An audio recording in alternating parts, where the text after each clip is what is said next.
प्रिय दर्शकों, सादर अभिनंदन वंदन। आप सभी को नवरात्रि की हार्दिक शुभकामनाएं हमारी तरफ से।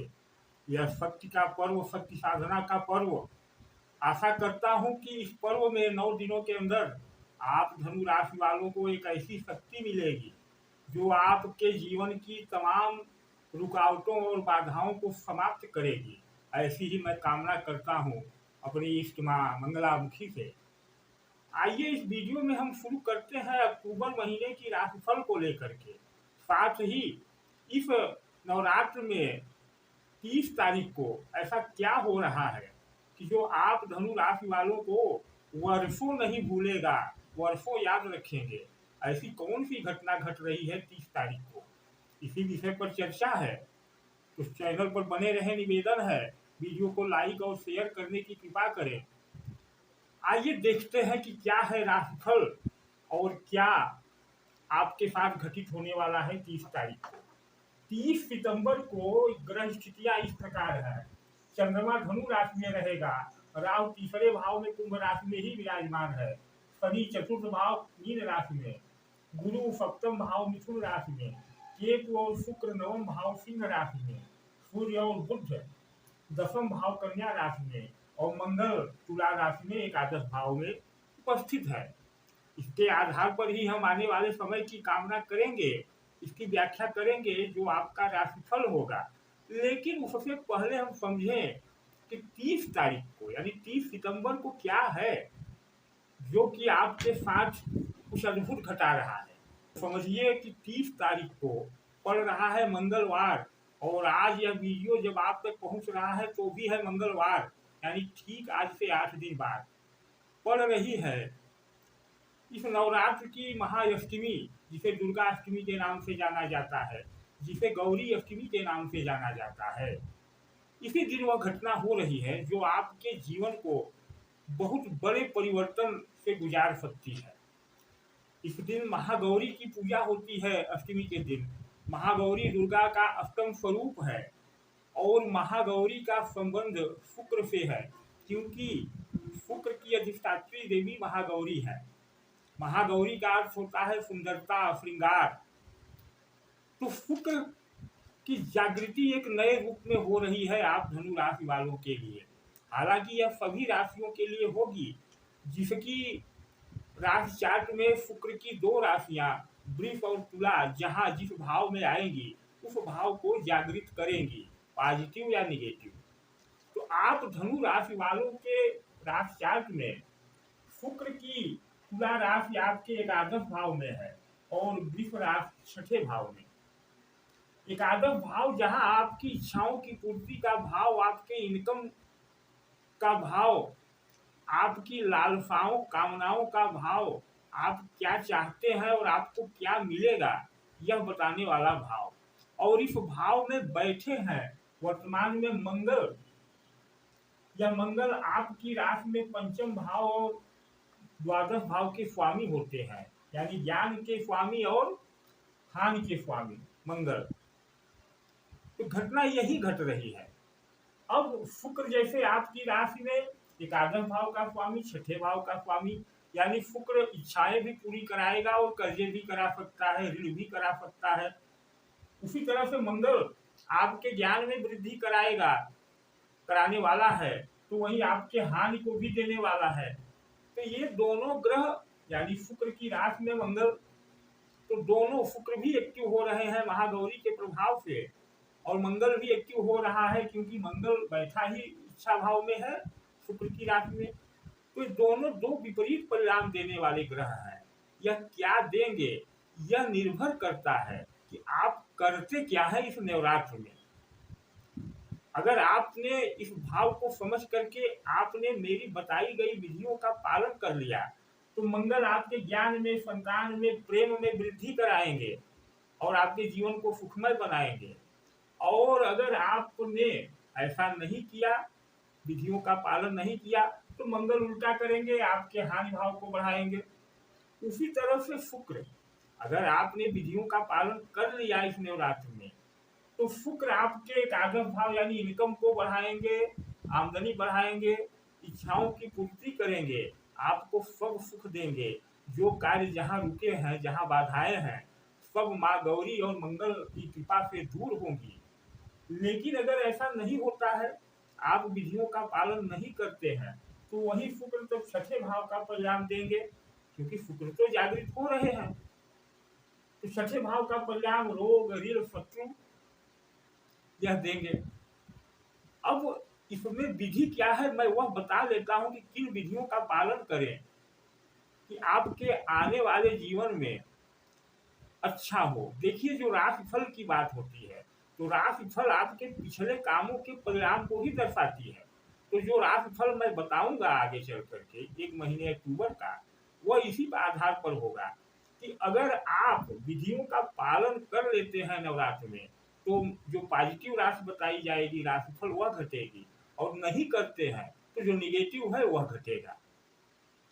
तो क्या है विधि? तो स्क्रीन पर देखिए, हमारे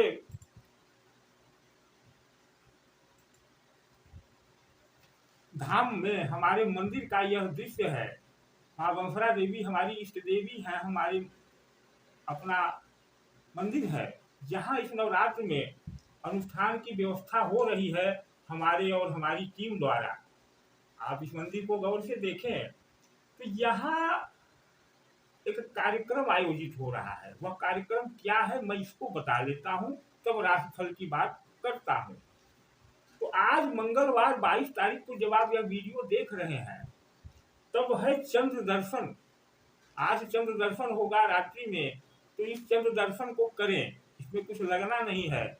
आप रात्रि में चंद्रमा को 2 मिनट, 5 मिनट, 10 मिनट जब तक देख सकते हैं देखें।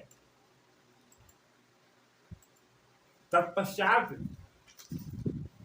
26 तारीख को उपांग ललिता व्रत है। ललिता वही है जो ललिता सहस्त्रनाम यानी षोडशी महाविद्या की अधिष्ठात्री देवी। षोडशी का संबंध भी शुक्र से होता है, ललिता का भी संबंध शुक्र से ही होता है। तो 26 तारीख को शुक्रवार पड़ रहा है। शुक्र का दिन इतना अच्छा है क्योंकि जिस देवी का संबंध शुक्रवार को हो, शुक्र से हो, उसका व्रत अगर शुक्रवार की तिथि को पड़े तो कितना उत्तम है। तो आप जो दर्शक नवरात्रि 9 दिन व्रत रह रहे हैं उनकी तो कोई बात ही नहीं है, लेकिन जो नहीं रह रहे हैं 9 दिन, वह शुक्रवार के दिन 26 तारीख को ललिता व्रत करें। 1 दिन का व्रत करें। इस व्रत में तीखी चीजें, नमक की चीजें न खाएं, सादा शाकाहारी चीजें ले सकते हैं, मीठा तो ले सकते हैं भोजन में। सिर्फ इतना ही करना है और माँ ललिता का स्मरण करें, और संभव हो तो ललिता सहस्त्र नाम जो स्क्रीन पर यह पुस्तक है उसका पाठ करें। ललिता सहस्त्र नाम 1000 नामों का यह ग्रंथ है, 1 दिन में पाठ कर सकते हैं, इसका पूरा पाठ करें। तो माँ ललिता शुक्र को प्रभावित करके आपकी सारी इच्छाओं को पूरा कराएंगी एकादश भाव से। उसके बाद इसी दिन से ललिता व्रत जिस दिन है शुक्रवार को, उसी दिन से हमारे यहाँ चालू हो रहा है नवरात्र का। यह अनुष्ठान तो 9 दिन चल रहा है माँ के मंदिर में, लेकिन यह आप देख रहे हैं यह कलश निर्माण हो रहा है। यह आचार्य लोग बैठ गए हैं अपनी अपनी विधियों को करने के लिए।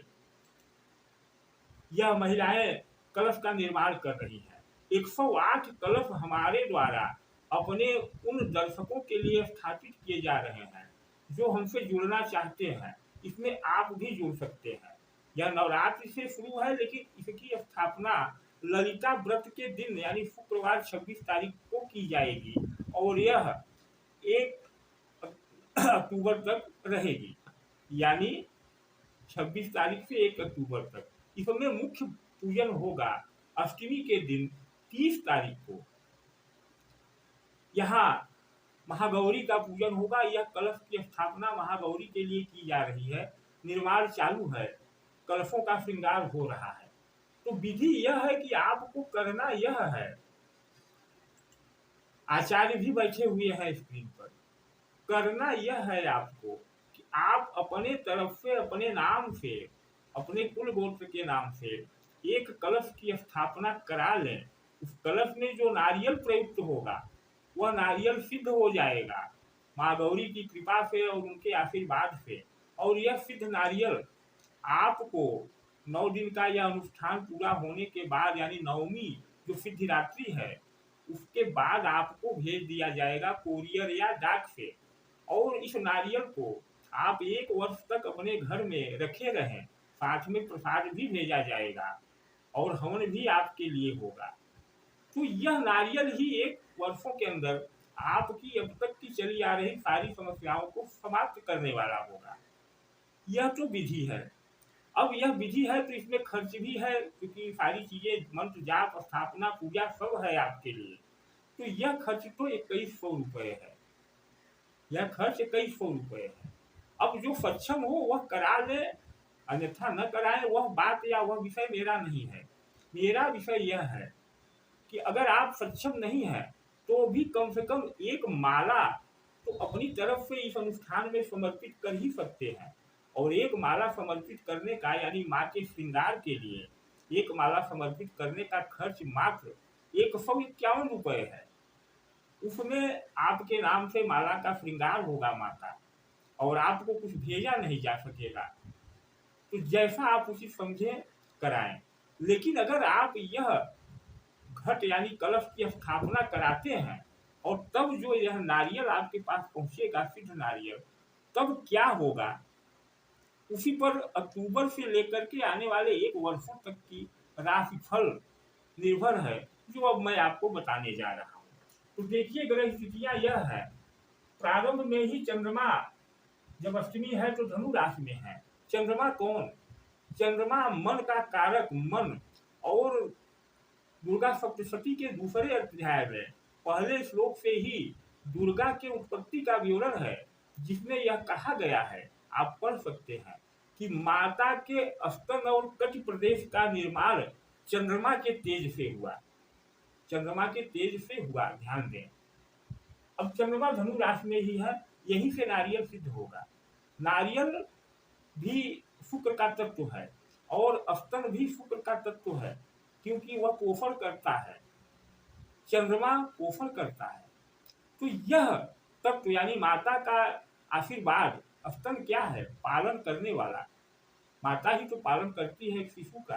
तो एक शिशु की तरह आपका पालन माता का यह तेज करता रहेगा। और तब आपके तीसरे भाव में बैठा हुआ राहु माता के आशीर्वाद से एक्टिव होगा, और शुक्र सामने बैठा है 9वें भाव में केतु के साथ। तो जब राहु एक्टिव होगा तो केतु के प्रभाव को कम करेगा, और शुक्र जो अपने मूल राशि से एकादश भाव में बैठा हुआ है, और दूसरी जो 6ठे भाव में राशि है, तो 1 2 3 4थे भाव में बैठा है।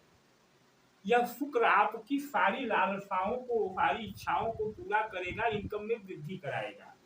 मंगल जो एकादश भाव में ही बैठा है, और मंगल के दिन ही अष्टमी पड़ रही है, और आज मंगल के दिन ही चंद्र दर्शन हो रहा है। चंद्र दर्शन का मतलब बता दिया कि माता के प्रेम का दर्शन।